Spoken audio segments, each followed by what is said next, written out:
Hello students, आज मैं board exam को ध्यान में रखते हुए सीनियर फिजिक्स के चैप्टर 1 के कुछ इम्पोर्टेंट क्वेश्चन करने जा रहा हूँ।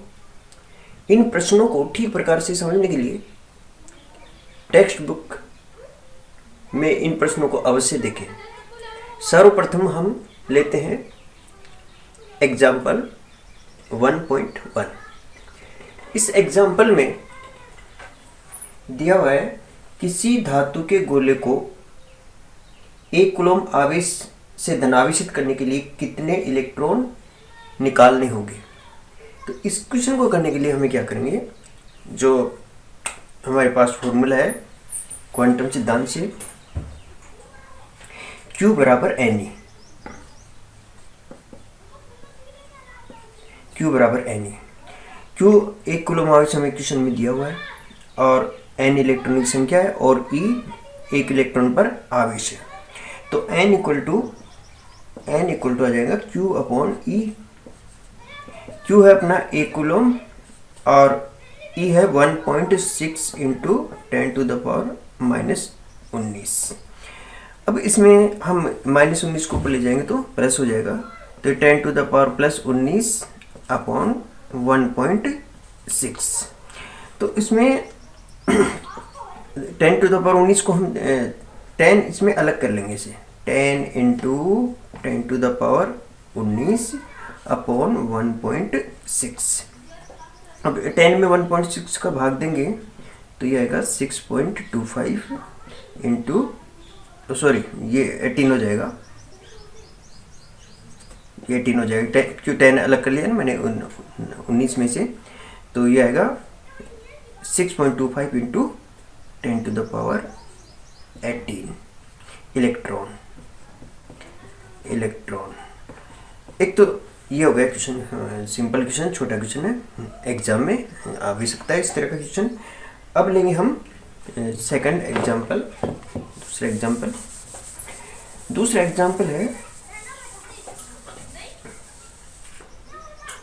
एग्जाम्पल हम लेते हैं। किसी वस्तु को इतना आवेश दिया जाता है कि उसका द्रव्यमान 9.1 नैनोग्राम बढ़ जाता है। यानी किसी वस्तु को इतना आवेश दिया जाता है। एग्जाम्पल कौन सा है, 1.2 चैप्टर नंबर 1 सीनियर फिजिक्स का। किसी वस्तु को इतना आवेश दिया जाता है कि उसका द्रव्यमान कितना बढ़ता है, 9.1 नैनोग्राम बढ़ जाता है। तो इसमें क्वेश्चन पूछा है कि वस्तु को कितने इलेक्ट्रॉन दिए, ये पूछा हुआ है एग्जाम में। तो ये हमें सीधा सिंपल क्या कॉन्सेप्ट है इसकी, जैसे कोई वस्तु है, अब इसको हमने इलेक्ट्रॉन दिए, तो इलेक्ट्रॉन में द्रव्यमान होता है, एक इलेक्ट्रॉन द्रव्यमान कितना होता है, एक इलेक्ट्रॉन होता है 9.1 इंटू 10⁻31 kg होता है, एक इलेक्ट्रॉन द्रव्यमान होता है। तो इसमें अब जब हम इसको इलेक्ट्रॉन देंगे तो नेचुरल इसका द्रव्यमान बढ़ेगा, है ना। तो अगर हमने इसको कितने इलेक्ट्रॉन दिए हमने इसको, किसका द्रव्यमान कितना बढ़ गया, 9.1 नैनोग्राम। तो हम क्या करेंगे, संख्या निकालने के लिए क्या करेंगे, कुल जो द्रव्यमान में वृद्धि हुई है, इसकी वस्तु के द्रव्यमान में कुल वृद्धि हुई है तो वो इलेक्ट्रॉनों के कारण हुई है। तो कुल द्रव्यमान में वृद्धि यानी इलेक्ट्रॉनों का कुल द्रव्यमान बटा किसका, एक इलेक्ट्रॉन का द्रव्यमान, इसमें से भाग दे देंगे और इलेक्ट्रॉन की संख्या आ जाएगी। तो एक इलेक्ट्रॉन का जो संख्या आएगी, इलेक्ट्रॉन की कुल संख्या आएगी n इक्वल टू दिए गए इलेक्ट्रॉनों का कुल द्रव्यमान, कितना है, द्रव्यमान में वृद्धि यानी 9.1, या हम इसको डेल्टा m भी ले सकते हैं एक बार, डेल्टा m बटा कितना लेंगे, एक इलेक्ट्रॉन का द्रव्यमान यानी me, this equal to delta m कितना है 9.1। अब नैनो को हम चेंज करेंगे, नैनो को मतलब 10⁹ ग्राम अपॉन एक इलेक्ट्रॉन का द्रव्यमान कितना, 9.1 इंटू 10⁻31। अब फिर हम इसको ग्राम को किलोग्राम में चेंज करेंगे, ये केजी में, ये केजी में, तो ये भी केजी में होना चाहिए। तो 9.1 इंटू 10⁻⁻9 इंटू 10⁻⁻3 ये केजी हो गया, और ये भी केजी है ऑलरेडी। तो 9.1 इंटू 10⁻⁻31, 9.1 से 9.1 कैंसिल हो गया। और अब इसको हम ऊपर ले जाएंगे तो आएगा 18 प्लस के 28 हो गए। 28 में से 9 गए तो कितने बचे? 18। 28 में से 9 गए तो कितने बचे? 10⁻।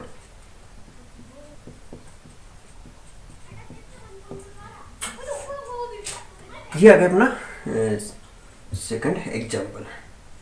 एक इसमें ये भी पूछा इसी एग्जाम्पल में, इसका दूसरा पार्ट है वो कि इसका आवेश की प्रकृति क्या होगी। तो हम जानते हैं कि इलेक्ट्रॉन की तो प्रकृति नेगेटिव होती है, तो आवेश ये नेगेटिव आएगा आगे। और आवेश का मान कितना होगा, यानी इतने इलेक्ट्रॉनों पर, जो 19 है ना, इतने इलेक्ट्रॉनों पर आवेश का मान कितना होगा। तो हम क्या करेंगे, एक इलेक्ट्रॉन पर आवेश का मान कितना होता है? 1.6 इंटू 10⁻⁻19 होता है। तो 10 के पावर जो 19 इलेक्ट्रॉन पर कितना आवेश का मान होगा, तो हम वही लगाएंगे, Q बराबर एन ई। Q बराबर एन ई। एन कितना है? 10⁻19। ई कितना है? 1.6 इंटू 10⁻⁻19। तो ये कैंसिल, और ये बचे कितना? Only 1.6 coulomb. ये हो गया अपना एग्जाम्पल, बहुत ही सिंपल एग्जाम्पल है। नेक्स्ट एग्जाम्पल हम लेंगे, नेक्स्ट एग्जाम्पल 1.3 लेंगे। Next example 1.3। 1.3 में एक कप जल है जिसका द्रव्यमान इसमें दिया है 250 ग्राम, में कितना धनावेश और कितना ऋणावेश होगा। हम इसको स्टेप बाय स्टेप करेंगे इस क्वेश्चन को। जैसे सबसे पहले एक कप जल में अणु कितने होंगे, मोलिक्यूल, यानी जल के मोलिक्यूल अणु कितने होंगे। पहला काम तो ये करना है फर्स्ट का, जो इसमें इसके लिए हम क्या करेंगे, जो मोल कंसेप्ट का प्रयोग करेंगे। तो मोल कंसेप्ट क्या है कि किसी भी जो पदार्थ है ना, उसके जो ग्राम अणुभार या मोलर द्रव्यमान कह सकते हैं, उसमें जो अणुओं की संख्या है वो अवगाद्रो संख्या के बराबर होती है, यानी 6.02 इंटू 10⁻23 के बराबर होती है किसी भी पदार्थ के एक मोल में, है ना। तो इसका मतलब जल के एक मोल में कितने अणु होंगे? जल के एक मोल, जल के मोल अभिधारणा से, है ना, मोल अभिधारणा से जल के एक मोल यानी 18 ग्राम। ये 18 ग्राम जल का मोल, जो मोलर द्रव्यमान है ना, ये मोलर द्रव्यमान है। तो ये जिसे मोलर द्रव्यमान कैसे निकालेंगे, H2O होता है ना, H2O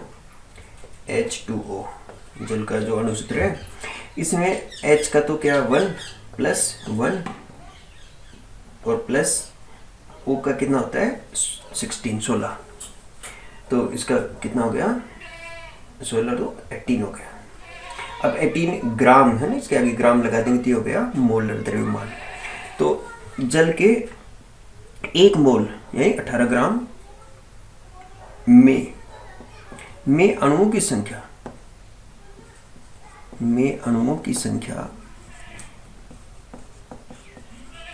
होती कितनी 6.02 गुणा 10⁻23। ये जल के 18 ग्राम में इतने होते हैं। तो 1 ग्राम में कितने होंगे, 1 ग्राम में कितने अणु होंगे, 1 ग्राम में अणुओं की संख्या, जल के 1 ग्राम में अणुओं की संख्या होगी 6.02 10⁻23 डिवाइड बाई 18।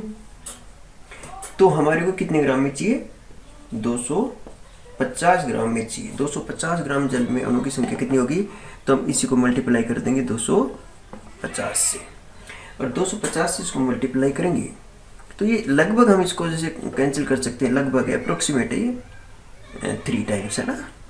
फिर हम इसमें 250 में इसका भाग देंगे तो ये आ जाएगा अपना 8 3, ये कटेगा अपना 8 3.33 इतनी बार ये कट गए इससे। तो हमारे पास क्या आ गया इसमें, एट 3.3333 इंटू 10⁻23। ठीक है ना, ये अपना इसमें आ जाएगा 3 से कटने के बाद में, है ना, ये भी कैंसिल हो गया। या हम इसको इसमें लिख सकते हैं 8.33 दो दशमलव स्थान तक लिख सकते हैं इंटू 10⁻, कितना हो जाएगा, एक बढ़ गया ना, ये जैसे डेसिमल इधर अपने करेंगे तो इसमें एक पावर बढ़ जाएगी, कितना हो जाएगा 24। तो ये आ गया अपना अणुओं की संख्या, कितने, 1 मोल में, यानी 250 ग्राम में।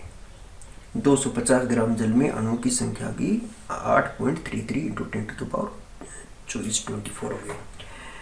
अब हमें ये करना है कि इसमें अणु तो आ गए, पर इसमें कितना इलेक्ट्रॉन और प्रोटॉन कितने होंगे। इलेक्ट्रॉन और प्रोटॉन तो बराबर होते हैं किसी प्रॉब्लम में, तो हम इसमें इलेक्ट्रॉन देखते हैं कितने होंगे इसमें इलेक्ट्रॉन।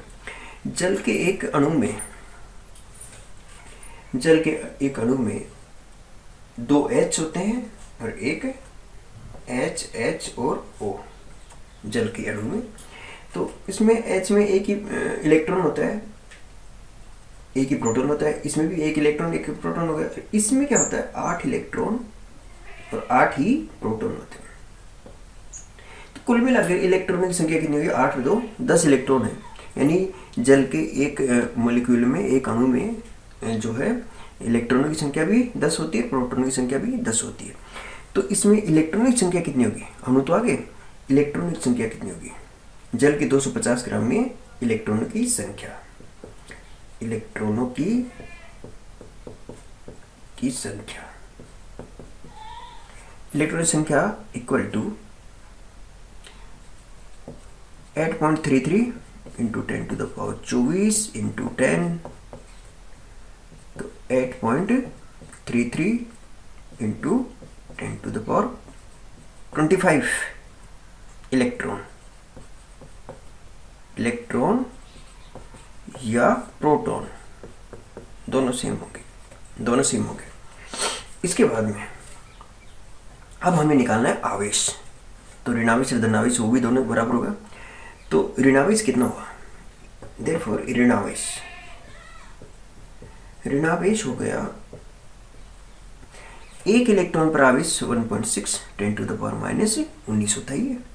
तो ऋणावेश हो गया कुल इक्वल टू 8.33 इंटू 10⁻25 इंटू एक इलेक्ट्रॉन पर कितना होता है 1.6 इंटू 10⁻⁻19। और जब इसको हम सोल्व करेंगे तो कितना आएगा, इसको सोल्व करेंगे, इसको मल्टीप्लाई करेंगे, इसको तो आएगा 1.33 इंटू 10⁻7, 1.33 इंटू 10⁻7 कूलम।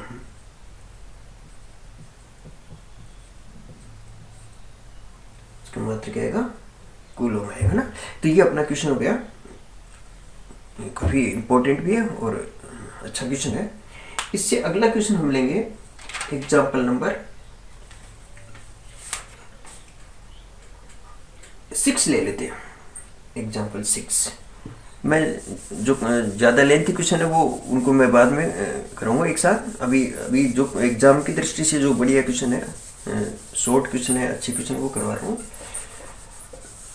अभी इसके बाद में हम लेते हैं अगला क्वेश्चन। इस क्वेश्चन में है कि निर्वात में रखे 2 बिंदु आवेशों के मध्य बल 18 न्यूटन है। निर्वात में क्वेश्चन नंबर कौन सा है, 1.6 एग्जाम्पल 1.6 है। इसमें लिखा है कि निर्वात में 2 आवेश हैं, निर्वात में हैं, और इनके बीच में जो बल लग रहा है वो 18 न्यूटन बल है। दोनों के बाद निर्वात है बीच में। फिर क्वेश्चन में पूछा है अगर इन आवेशों के बीच में कोई 3 mm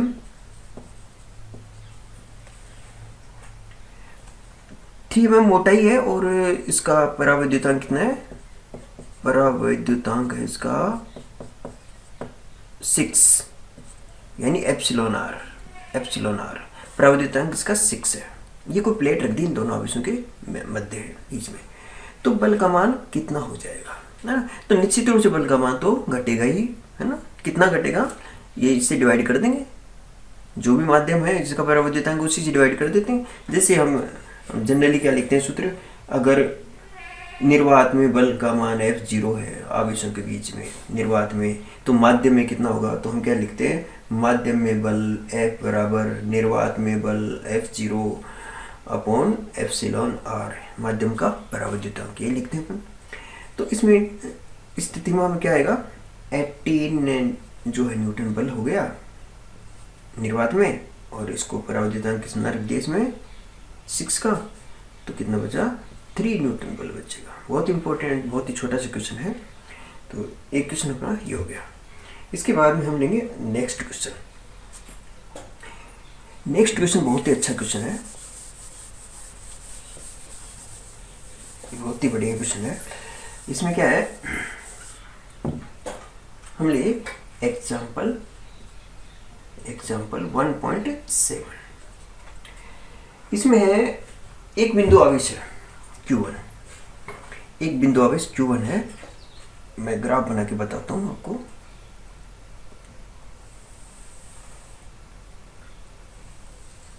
हाँ, एक बिंदु आवेश Q1 कहाँ रखा हुआ है, जिसका मान कितना है? 2 माइक्रो कूलम है। एक बिंदु आवेश है जिसका मान 2 माइक्रो कूलम है, और वो कहाँ पर रखा हुआ है? 2 मीटर, 1 मीटर पर। 2 मीटर, 1 मीटर, यानी 1, 2 और 1 मीटर, यानी अब बाई एक्स पर।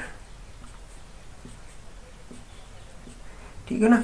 तो 2,1 का आएगा, 2 तो एक्स एक्सिस पे और 1 आएगा वाई एक्सिस पे, यानी ये पॉइंट आएगा, यहाँ पर है कोई आवेश। और यह Q1 equal to 2 micro coulomb, ये आवेश Q1 equal to 2 micro coulomb है।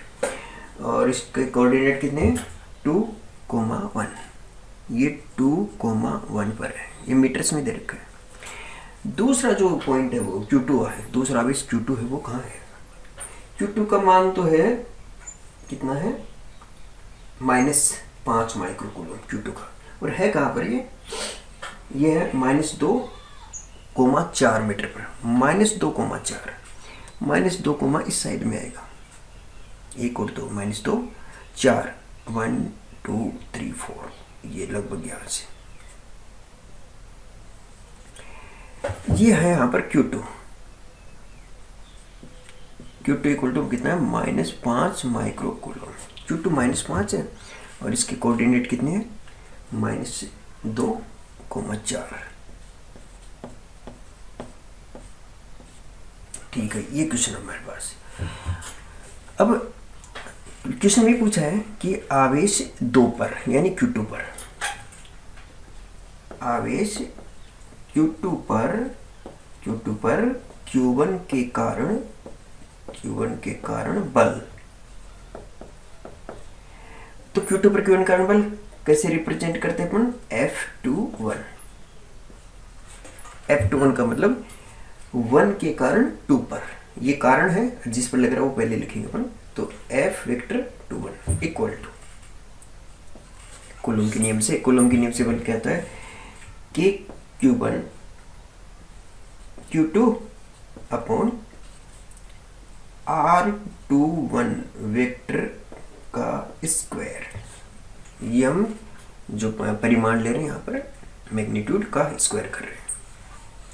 साथ में हमें यहाँ इकाई सदिश भी लेना पड़ेगा, यूनिट वेक्टर है। अब यूनिट वेक्टर, 1 मिनट मैं अब इसमें ये आपको एक चीज़ बताता हूँ, इसमें बहुत इंपॉर्टेंट है। इसमें जो बल है, बल तो दोनों आवेशों में मिलाने वाली रेखा के अनुदिश होगा, पर होगा किधर? आवेश इस पर कौन बल लगा रहा है? 1। जो बल लगाएगा, तो ये माइनस है, ये प्लस है, तो 1 इसको अपनी ओर खींचेगा। ये नेगेटिव है ना, तो तो ये जो Q1 आवेश है ये इस पर किधर बल लगाएगा, अपनी ओर लगाएगा। हम क्वेश्चन में ये तो दिया है ना कि Q1 के कारण Q2 पर बल, यानी Q1 Q2 पर किधर बल लगाएगा, कितना लगाएगा, ये हमारे को करना है।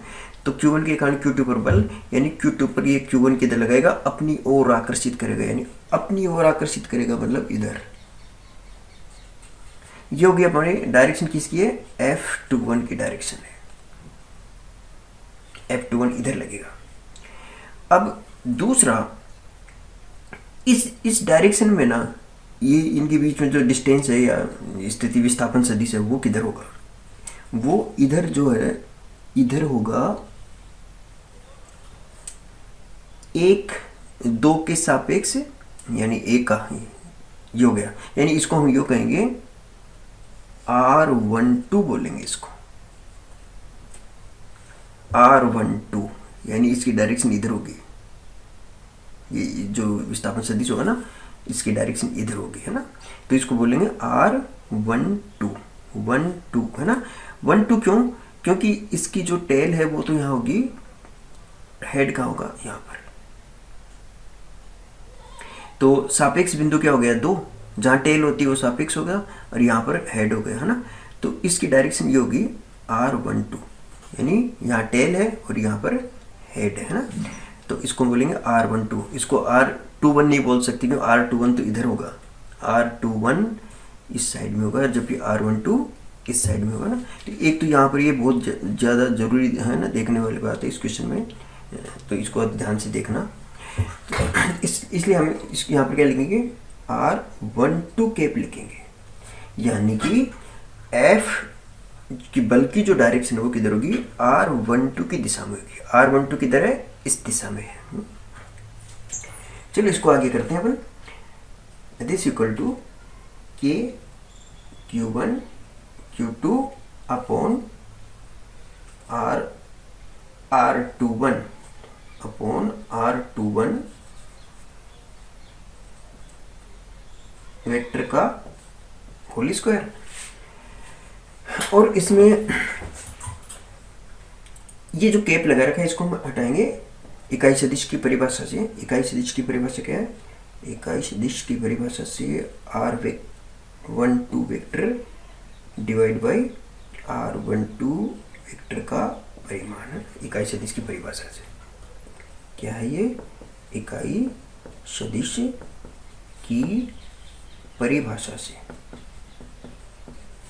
है ना, ये कर देंगे। अब ये परिमाण में दोनों बराबर होते हैं क्योंकि R21 वेक्टर इक्वल टू होता है R12 वेक्टर, है ना। परिमाण है नहीं लेंथ, ये वाली ये लेंथ तो बराबर ही है ना, परिमाण को इसकी लेंथ है तो इधर से नापो चाहे इधर से नापो एक ही बराबर ही आएगी। तो ये परिमाण में बराबर है तो हम इसके क्यूब लगा सकते हैं। तो ये इक्वल टू हो गया K Q1 Q2 upon R21 cube, और यहाँ बच गया हमारे पास R12 वेक्टर। R12 वेक्टर होता है R1 vector minus R2 vector. तो ये हो गया equal to K Q1 Q2 upon R21 vector का क्यूब, और हम यहाँ लिखेंगे R1 vector minus R2 vector, ये लिख दिया हमने। अब ये R1 वेक्टर R2 वेक्टर ये क्या है, ये है स्थिति सदिश। R1 वेक्टर तो इसका स्थिति सदिश है और R2 वेक्टर का वेक्टर इसका स्थिति सदिश है। स्थिति सदिश का मतलब ये वाला, स्थिति सदिश मतलब ये वाला। मैं इसको थोड़ा मिटा देता हूँ, आपने समझ लिया, इसको मिटा दो।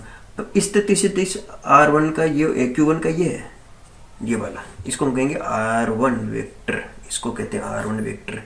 और Q2 का स्थिति सदिश कौन सा है, Q2 का स्थिति सदिश ये होगा, मूल बिंदु है ये, ओरिजिन है ना। इसको भी अपना एरो यहाँ लगा देंगे, समझ नहीं। स्थिति सदिश Q1 का मूल बिंदु से ये वेक्टर, Q2 का मूल बिंदु से ये वेक्टर, ये R1 है और ये R2 वेक्टर है, ये कहलाते हैं स्थिति सदिश। जो इसमें ये दे रखा नहीं R1 ये वाला R1 ये है, ये वाला R1 ये है ना स्थिति सदिश। हमें तो ये चाहिए ना, ये विस्थापन यानी दोनों के बीच में कितनी डिस्टेंस है, वो भी सदिश दूरी। हम R1 वेक्टर जो मैंने लिया ना, ये R12 इक्वल टू होता है R1 vector minus R2 vector, ठीक है। किसी भी पॉइंट का जो स्थिति सदिश है, पोजीशन वेक्टर निकालने का सबसे सिंपल तरीका क्या है, इसके जो निर्देशांक इसके आई और जे लगा दो। ये एक्स है ना, इसके आई लगा दो आई केप, और ये वाई जो है इसके जे केप लगा दो। सिंपल बिल्कुल।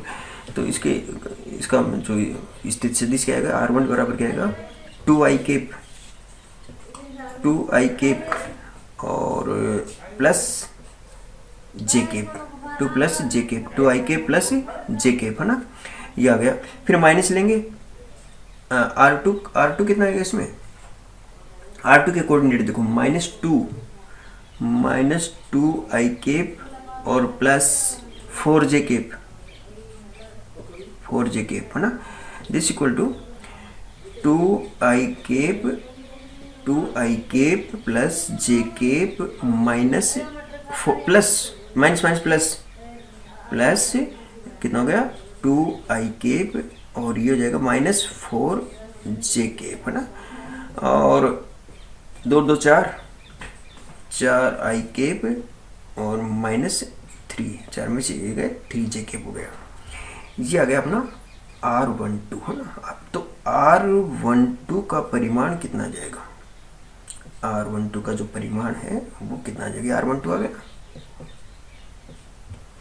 R12 हम ये एक्चुअल में ये निकाल रहे हैं, R12 है ना, ये वाला R12 को मैंने ये लिख दिया ना।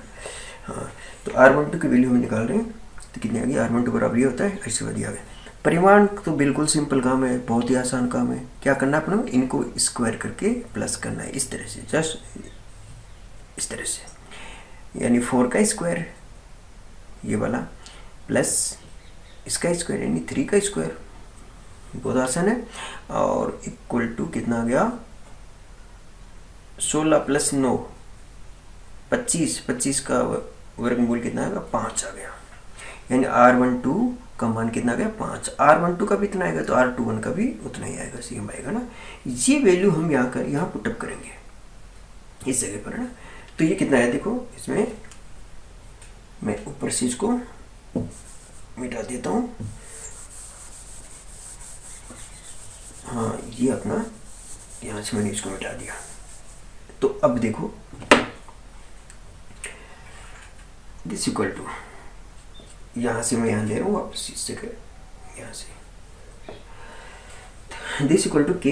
अब मैं वैल्यू भी रख देता हूँ इसकी, के की वैल्यू कितने रखेंगे, 9 × 10⁻9, 9 × 10⁻9 के। और Q1 हमारे पास कितना है, 2 माइक्रोकूलम, तो हम लिखेंगे 2 × 10⁻6। Q2 कितना है, Q2 है 5 माइक्रोकूलम, तो 5 माइक्रोकूलम 5 × 10⁻, ये भी -6 कर देंगे, ठीक है। Q1 Q2 आ गया। और डिवाइड बाई क्या करना अपने को, R21 का मोड जो होता है, जो हमने कितना 5 निकाला है, ये R12 और R21 इक्वल होंगे, मैंने ये भी लिखा था अभी।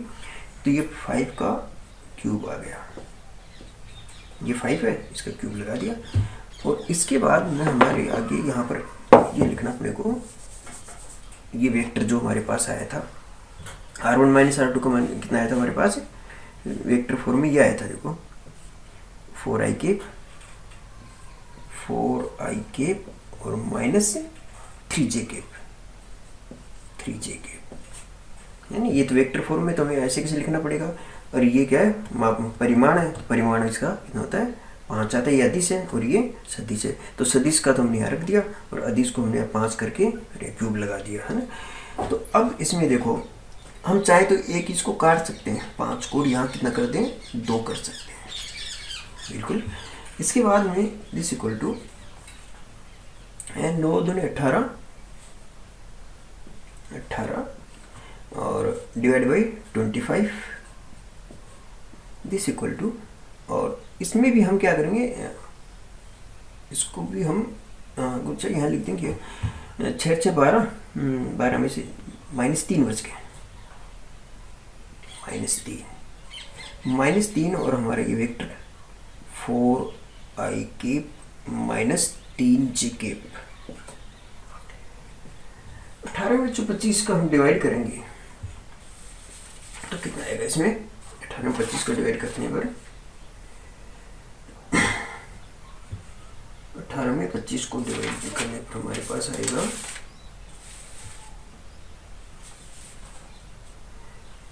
0.72 इंटू 10 टू द पावर -3 और 4i cap minus 3j cap.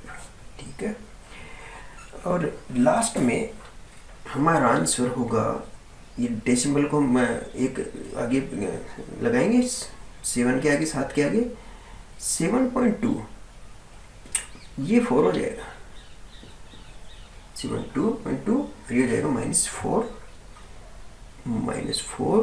और 4i cap minus 3j cap. ये हो गया हमारा इसका आंसर।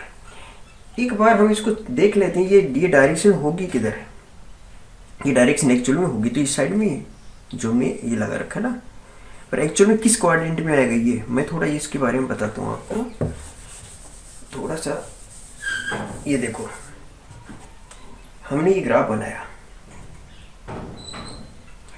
ये डायरेक्शन किधर होती है एक्चुअल में? देखो 4i केप यानी 1 2 3 4i केप है ना, -3j केप, -3 का मतलब 1 2 और 3, ये -3 हो गए, और इन दोनों का जो है क्रॉसिंग पॉइंट ये वाला।